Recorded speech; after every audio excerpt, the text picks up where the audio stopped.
Hi guys, this is Tamara coming back at you with another video. Welcome back to my channel. So I'm going to answer a question from a parent that I received. And the question was about, this is a parent that is from Canada, and I don't know their laws very well to give her Canadian advice, but I will use the United States as a template.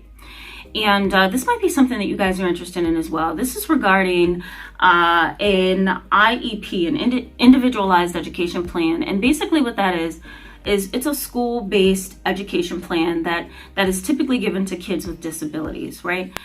Kids who have behavioral problems, attention issues, communication problems, even motor and physical disabilities. And so the IEP is basically an individualized plan that has in it recommendations for further care. It also has assessments from teachers and psychologists and other professionals in the school. It also includes kind of like rules on how to deal with this particular child. It also has tips and suggestions on what protocols a school should use or the teacher. It also has accommodations for the kid, right? So all this stuff is included into an IEP, an individualized education plan. And so I got a question from this mom, and she wanted to know about disruptive behaviors and how to deal with it when a school is coming against not only the child, but the family. And so I want to answer that. So the benefits for you in this video is that you're going to be able to learn about the individualized education plan, the IEP, and I'm also going to provide just a little bit of terminology and definition for you as a practical overview. All right, so let me get to the question. The question is, hi Tamara, thanks so much for your videos on YouTube. I went back to an older video of yours where you talked about disruptive behavior disorders, and I found the video very informative. Thank you so much. Thank you so much, Sammy. I appreciate that. She says, now I have a question because this is breaking my heart. My son is 10 years old and he struggles with ADHD as well as oppositional defiant disorder. He has always been a difficult child, wow, with a difficult temperament. And I find it difficult to maintain him in the school system. For years, we have fought with a particular school system to keep him in the mainstream with other kids. However, after an incident involving pulling the fire alarm, I've heard kids do that an awful lot these days. So you're not alone. Don't feel bad about that.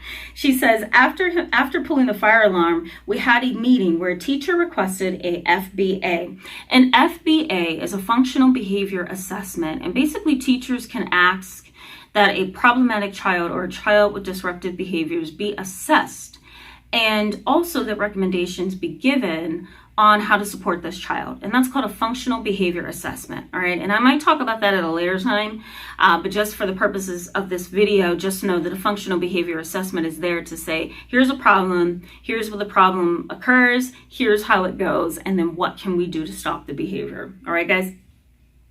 So she says, the teacher requested the functional behavior assessment, and after that, my kid was suspended after pulling the fire alarm a fourth time in one school year. Wow. She says the school suspension resulted in him being out of school for 10 days. I don't understand how a school could do such a thing, and what are my rights? Thank you very much. All right. Thank you, Sammy. I'm so sorry that this is happening to you. I actually have current and former clients who are going through the very same thing. And my suggestion, my number one suggestion, and it's more of an emotional suggestion, I guess you could say, and that suggestion is this: do your best to stay as objective as you can. The moment you allow your emotions and your opinions and your subjectivity to get in the way, that's the moment when a lot of schools start firing back, because they are constantly they're on a mission to make sure that all the kids in the school are safe, that all the parents whose kids are in that school feel safe and content and protected. And they're also on a mission to not only protect their prestige and their reputation, but also their legal rights. And so when you have one child in a school who is struggling with behavioral problems, the child is not only going to be the focal point of attention, but there's a record being built. And a lot of parents are uninformed about this. A lot of parents believe that their child is favored and well taken care of. And there are some school districts that are wonderful, right? And they do everything in their power to make sure that the kid is supported and successful and loved and cared for. But there are also those school districts who do not want problematic kids in their schools. And when that happens, they begin to build a file on the child so that they can not only keep track of, but vouch for why this child is a problem. And so what you may find happening in this particular situation is the school is probably going to contact you as many times as they feel necessary. Email, phone, mail, right? They're going to contact you constantly. Where do you think those emails and phone messages and contacts go? They don't go in the school file, right? For the whole entire school. They go in your child's file. And so that's the file that's being built on your child. So now they have a record of all the communication that they have on you. All the communication that they have had with you, excuse me. And then they might even begin to develop a chart which shows how many times a kid has done something and maybe some opinions on why, right? They may start to pull in other teachers, other therapists, other occupational therapists, other people, school advocates, all that stuff. And before you know it, you're sitting there around a bunch of professionals who are trying to help you understand that your child is a problem. You feel ganged up upon, misled, hurt, frustrated, and tired. It's the story of many, many parents, Sammy. You're not alone. What can you do in this particular situation? Well, one thing, again, stay objective, stay factual. 2, contact an educational advocate. I think it's good to kind of give them a roundabout understanding about what's going on and ask them for their suggestions. Sometimes they give free consultations, so that might be helpful. The other thing is an educational attorney or an attorney that supports families who are a part of the individual I'm trying to find this, the Individual with Disabilities Education Act. The Individuals with Disabilities Education Act. You want an attorney who understands that. IDEA, I'm sure you've seen it. You also want an attorney who understands how IEPs go, individualized education plans. Once you get all that stuff in order, right, you want to make sure that your child is not feeling pressured, disliked, rejected, or humiliated. Because once that happens, we're talking about self-esteem. And once that happens, the child can begin to engage in behaviors that fulfills a teacher's prophecy of them, and that's called a self-fulfilling prophecy. If a child feels that an adult in the school district does not like them, they're likely to act out, and they're likely to act out more, which is kind of behaviors that fulfills the prophecy of the teachers in and of itself, right? The teacher's negative behavior towards the child causes the child to have a self-fulfilling prophecy. Okay, so you want to look out for those things. The next thing that you want to do is every time the school contacts you, you want to make a record and keep a record in a file for yourself, right? It just keeps communication smooth. It keeps things open. It keeps you on track, right? It keeps your emotions out of the way, and it keeps everything objective. Okay. Once that happens, guys, you also want to make sure that whatever you're saying and doing is always in the best interest of your child, right? You don't want to come up against a school district or school system, a principal, a superintendent with the attitude of fighting or pushing back because that's my child. I know you feel that way, and I do not blame you.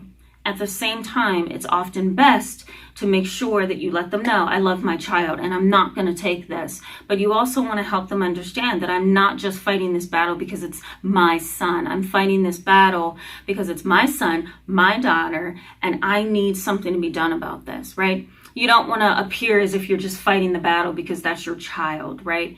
You don't want to make it look like you're just pushing back and you're being this way because you know that's your child and you feel personal. You want to let them know I'm pushing back because this isn't right.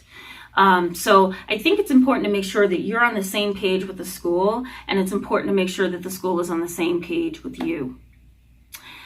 The other thing, and the last thing, is you want to make sure that your son or your daughter is kept in the least restrictive environment, right? The Individuals with Disabilities Education Act promotes the idea that all kids should be kept in the least restrictive environment. What that means is they need to be in an environment, even though they may have special education classes and even though they may have services and accommodations for disability, they still need to be, included with kids who are mainstream kids, kids who go to regular classes. So you want to make sure that your kids' rights are being upheld during this process. Now, during the process of an argument over an IEP or an argument over a child's education, you really want to learn about things like the stay put law. The stay put law basically says this, that while the parent and the school are trying to resolve a dispute, the child stays in the current environment. The child is not moved. The child is not placed anywhere else. They're going to stay where they are until the IEP is reviewed within 10 days of a restraint or 10 days of a suspension or an expulsion. The stay put law also says that the kid is going to stay in an environment where they can continue to learn, right? So these are all, it's a lot, and it's too much for this video. This video would be 3 hours long if I went over everything, but Sammy, I'm so sorry that you're dealing with this. I do encourage you to read up on this stuff, educate yourself, stay objective, stay educated, and become the advocate your child needs you to be. Hang in there, Sammy. I almost called you Stephanie. I'm sorry. Hey, I had a client, Stephanie, earlier, so. But hang in there, Sammy. I really do wish you all the best. And feel free to post any more questions in the comments section below. And for the rest of you guys, if this was helpful, I encourage you to give this video a thumbs up. I also encourage you to hit the subscribe button if this was helpful to you as well. I will be back next week with a new video. We're going to talk about borderline personality disorder in our psychotherapy crash course. That's going to be a shorter video than this, of course, but we're going to talk about some things that you should not do with individuals who have borderline personality disorder. All right, guys, I'll see you really soon. Bye.